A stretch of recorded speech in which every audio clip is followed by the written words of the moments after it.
This is the 75th anniversary. It's illustrated, although the story I'm going to read today doesn't have any illustrations,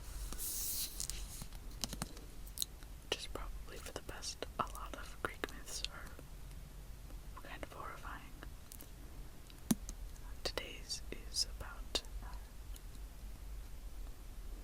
Prometheus and Io, and it's really just about them meeting and talking to each other. It's one of the less horrifying Greek myths I've ever read.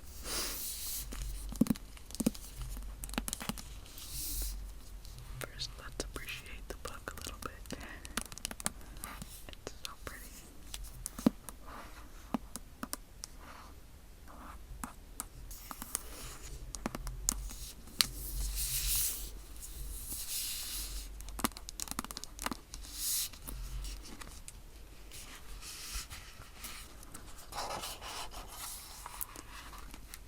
This is the table of contents.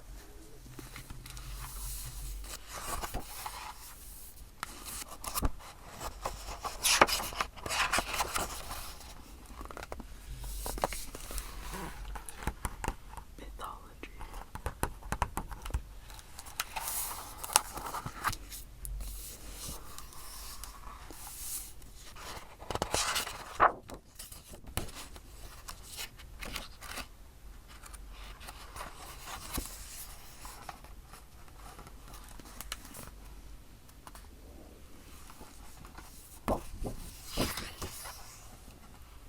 This is what I was looking for.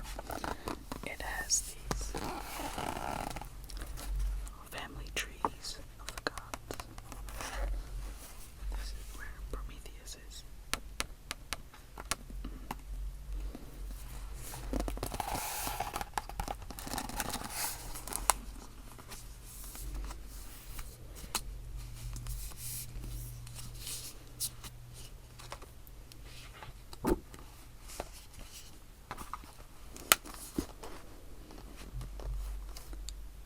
Let's get started with our story.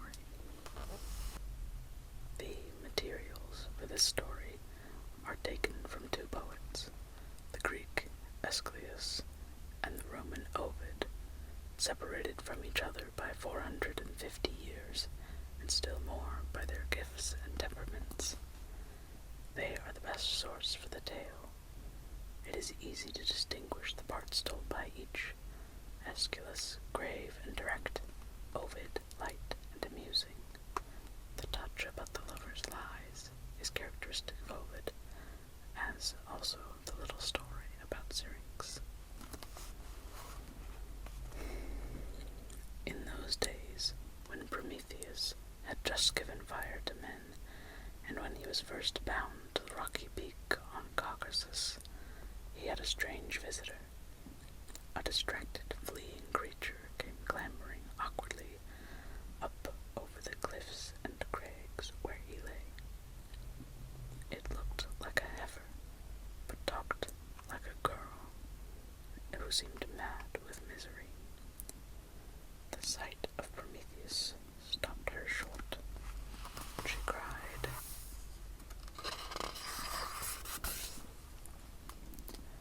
"This that I see, a form stone-beaten, bound to the rock. Did you do wrong? Is this your punishment? Where am I? Speak to a wretched wanderer. Enough. I have been tried. Enough. My wandering, long wandering, yet I have found nowhere to leave my misery. I am a girl who speak to you, yet horns are on my head." Prometheus recognized her. He knew her story, and he spoke her name. "I know you, girl, Inachus's daughter, Io. You made the god's heart hot with love, and Hera hates you. She it is who drives you on this flight that never ends." Wonder checked Io's frenzy.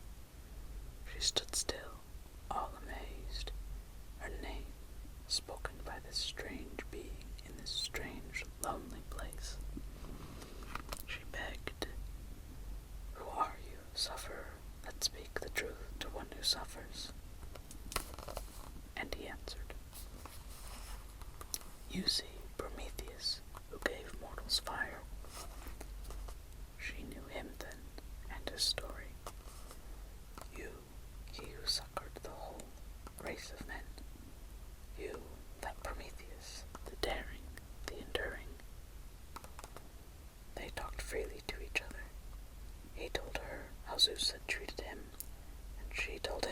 Zeus was the reason why she, once a princess and a happy girl, had been changed into a beast, a starving beast that frenzied runs with clumsy leaps and bounds. Oh, shame. Zeus's jealous wife Hera was the direct cause of her misfortunes. But back of all of them was Zeus himself.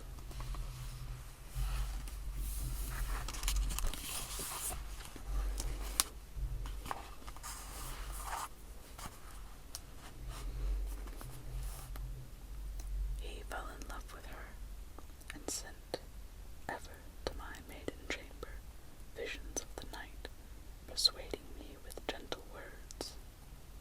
Oh, happy, happy girl, why are you all too long a maid? The arrow of desire has pierced Zeus. For you he is on fire. With you it is his will to capture love.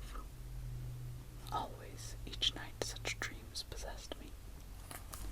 But still greater than Zeus's love was his fear of Hera's jealousy. He acted, however, with very little wisdom for the father of gods and men when he tried to hide Io and himself by wrapping the earth in a cloud so thick and dark that a sudden night seemed to drive the clear daylight away. Hera knew perfectly well that there was a reason for this odd occurrence, and instantly she suspected her husband. When she could not find him anywhere in heaven, she glided swiftly down to the earth and ordered the cloud off. But Zeus, too, had been quick. As she caught sight of him, he was standing beside a most lovely white heifer, Io, of course. He swore that he had never seen her until just now, when she had sprung forth newborn from the earth.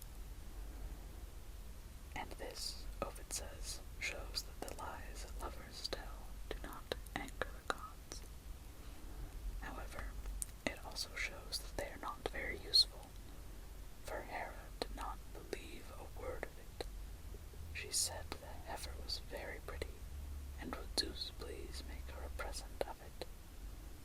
Sorry as he was, he saw at once that to refuse would be to give the whole thing away. What excuse could he make? An insignificant little cow. He turned Io reluctantly over to his wife, and Hera knew very well how to keep her away from him.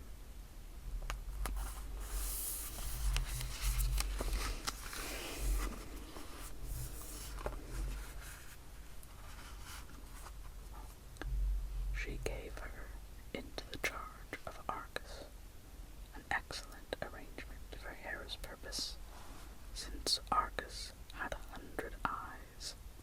Before such a watchman, who could sleep with some of the eyes and keep on guard with the rest.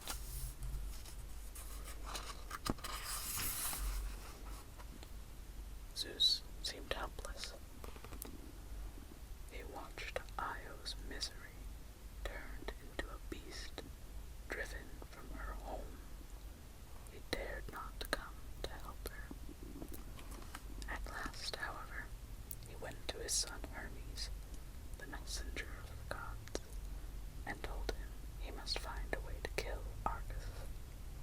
There was no cleverer god than Hermes. As soon as he had sprung to earth from heaven, he laid aside everything that marked him as a god, and approached Argus like a country fellow, playing very sweetly upon a pipe of reeds. Argus was pleased at the sound, and called the musician to come nearer. "You might well sit by me on this rock," he said. "You see, it's shady, just right for shepherds." Nothing could have been better for Hermes' plan, and yet nothing happened. He played and he talked, on and on, as drowsily and monotonously as he could. Some of the 100 eyes would go to sleep, but some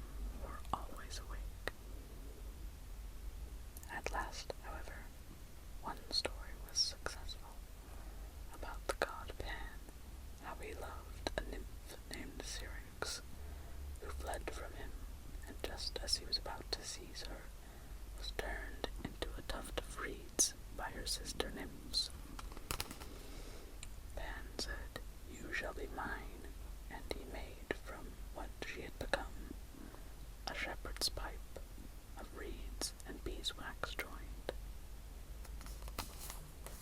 This little story does not seem especially tiresome, as such stories go, but Argus found it so. All of his eyes went to sleep. Hermes killed him at once, of course, but Hera took the eyes and set them in the tail of the peacock, her favorite bird.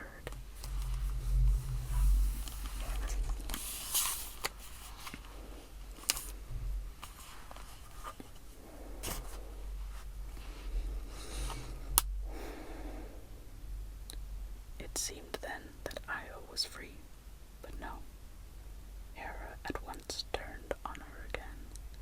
She sent a gadfly to plague her, which stung her to madness. Io told Prometheus, "He drives me all along the long sea strand. I may not stop for food or drink. He will not let me sleep." Prometheus tried to comfort her, but he could point her only to the distant future.